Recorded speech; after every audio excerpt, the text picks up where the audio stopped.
Welcome to the deep dive. Today, we're digging into a stack of sources you sent us that, well, they don't just fill in a few gaps in history, they seem to fundamentally challenge the entire established timeline. They really do. We're going to be focusing on two uh, global powerhouses of ancient mystery, Egypt and Peru. And our mission here is to synthesize the evidence you've provided, archaeological, geological, even mathematical, that all points toward a major, highly advanced precursor civilization, one that existed, far earlier than conventional history allows. We're talking about going way beyond dynastic Egypt, Yeah. far beyond the Incas that we all know about. And there's the central, almost alarming theme running through all this material. It suggests this isn't just some quiet academic debate over dates. No, it's more than that. The sources are pretty clear that profound evidence of this lost global culture is being, well, actively suppressed. Or at the very least, intentionally ignored by the gatekeepers. So today, we're here to pull those facts into the light for you. Okay, let's jump in, and let's start in Egypt, but maybe not where people expect. Not with the pyramids, but with a structure that ancient writers claimed was even more impressive. The legendary lost Labyrinth of Hawara. Exactly. And the historical accounts, they set an incredibly high bar. You're talking about people like Herodotus, Pliny the Elder. Diodorus Siculus, they all described it in these glowing terms, like greater in magnificence than the pyramids. It supposedly had 3,000 rooms. 3,000 spread across multiple levels. And Strabo even noted that its roof was described as a single piece of stone. Which, that's usually ancient shorthand for that perfectly joined, massive megalithic stonework. The kind of stuff we see at the most baffling ancient sites. So Flinders Petrie, the famous Egyptologist, he located the site back in the late 1800s. He found these huge stone foundations. Right, but he basically concluded the whole thing had been quarried away. There was nothing left. But the sources suggest he missed the bigger picture entirely, that he was probably standing on the roof of the top layer. About 10 meters below the ground.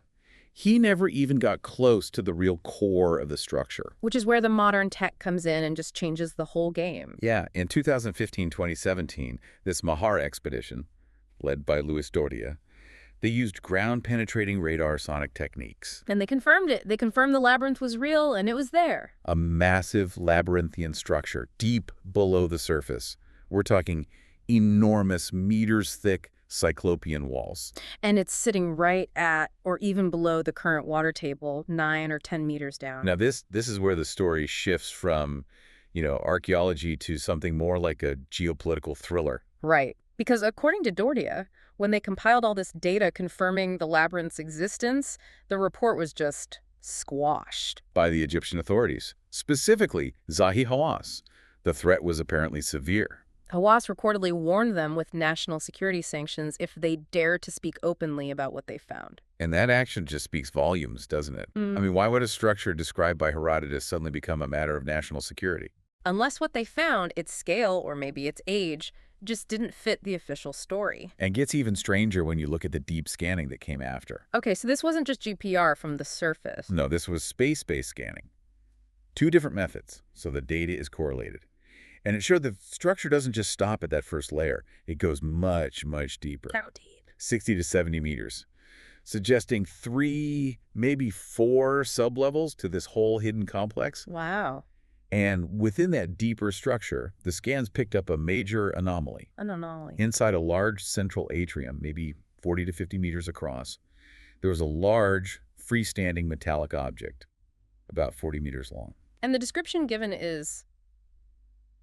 it's just startling. Tic-tac shaped. Made of an unidentifiable metal. This takes the mystery completely beyond just a precursor civilization. This is something else entirely. To find a large, metallic, craft-like object deep underneath a complex from antiquity, it makes you ask, was the labyrinth built around this thing? It's a huge question. And it connects directly to the wider debate in Egypt, which is, how far back does this sophistication really go? Which brings us right to the Giza plateau and the Great Sphinx. And this is where geology, hard science, provides evidence that, frankly, traditional archaeology has really struggled to explain away. You're talking about Dr. Robert Schoch's work. Exactly. Building on the work of John Anthony West and others, he looked at the deep vertical channels cut into the walls of the Sphinx enclosure. And he realized this wasn't wind and sand erosion. No, wind erosion is horizontal, it's abrasive. This was clearly water erosion. deep V-shaped channels consistent with thousands of years of heavy rainfall running down the sides. And that's critical because the Sahara hasn't seen that kind of rainfall since before 4000 BC. Precisely, which means the core body of the Sphinx must predate that climate shift. It has to have been carved during the African humid period when the Sahara was a green savanna. And that one observation, just that single geological fact, pushes the Sphinx back thousands of years before the pharaohs. It opens the door to all these other stories. Arab chroniclers like al-Masudi, even the psychic Edgar Cayce, who all talked about chambers and tunnels under the Sphinx, The famous Hall of Records. allegedly holding the knowledge of an Atlantean-like precursor civilization. And in the mid-90s, the efforts to find this stuff really ramped up. The Secretive Shore Expedition, right, 1995 to 97. Yep, and it involved Zahi Hawass and associates from the Edgar Cayce Foundation. They had these broad permits to explore, and then some footage surfaced. I've some clips. It shows Hall entering this blocked tunnel in the rump of the Sphinx, the back end, and he says he's about to open a passage no one has opened before. And then, poof, the footage, the documentation, it all just vanished. Suppressed. It's the same pattern we saw with the Labyrinth. And people who visited later found that the very space Haas had entered had been backfilled, blocked off again. If they found nothing, why the cover-up? It makes no sense. And there's more. The ground-penetrating radar at the bottom of the Asarius shaft, which is 100 feet deep under the causeway. It found more tunnels. Man-made tunnels with dome ceilings branching out towards the Great Pyramid and Khafre's Pyramid. It confirms this massive hidden subterranean network exists. So to really drive this aging point home, we have to look at the core construction of Khafre's pyramid complex itself. Yes. The interior core masonry. It's made of nummulitic limestone, which is pretty soft, geologically speaking, and it shows 2 to 3 feet of surface erosion. Wait, hold on. 2 to 3 feet of erosion. If you look at studies on limestone erosion rates, say on old tombstones in wet climates, what kind of time frame are we talking about for that? We are talking, well, potentially over 100,000 years for 2 feet of natural weathering. 100,000 years. And the standard date for Khafre's pyramid is what, 4,500 years ago? It's a massive contradiction. The erosion is a silent witness, and it's telling us the core of the Giza complex is just orders of magnitude older than we're told. So in Egypt, we have extreme age, hidden structures, suppressed data, and a possible metallic craft. Now let's pivot and see how this knowledge might be mirrored globally. Exactly. Let's look at the Great Pyramid itself, because the sources argue it functions as a near-perfect scale model of the Northern Hemisphere. At a very specific ratio, 43,200 to 1. And that number, 43,200 to 1, And that number, 432, it's not random. It's a recurring sacred number across so many ancient cultures. You find it in Hindu cosmology, the Sumerian kings list. 43,200 is the number of seconds in 12 hours. 432,000 miles is the sun's radius. It's everywhere. And the precision is just astonishing. Take the pyramid's original height, multiply it 43,200, you get the Earth's polar radius. And the perimeter times that same number gives you the equatorial circumference. And these numbers are accurate to modern satellite data within, what, a few hundred feet? It's insane. But here's where it gets truly next level. The pyramid also encodes the fact that the Earth isn't a perfect sphere, it's an oblate spheroid. It bulges at the equator. How could they possibly know that? It's in the geometry. By comparing the perimeter of the outer casing stones to the perimeter of the socle, the base it sits on, they encoded the exact ratio of latitude to longitude at the equator. They knew the precise shape of our planet. It's a signature of impossible knowledge. So let's take that signature across the globe to South America, because we see the same kinds of structural impossibilities. We do. In the Andes, the sites show these very clear technological layers. A researcher named Giza identified 3 distinct phases. Okay, where are they? The oldest layer is this monolithic carved bedrock. It shows the most erosion. Then you have the second layer, the precise megalithic stonework with those perfect mortarless joins you see at places like Sacsayhuaman. And then layer 3 is the later Inca work, much cruder. Small cobblestones, mud mortar, clearly just used to patch up the older, superior structures. The technology goes backwards over time. And a place like Ollantaytambo looks like a tools-down moment, like a civilization was just suddenly interrupted. How so? You have these massive 80, 90-ton granite blocks for the main temple that were just abandoned. They're left all along the 12-mile path from the quarry.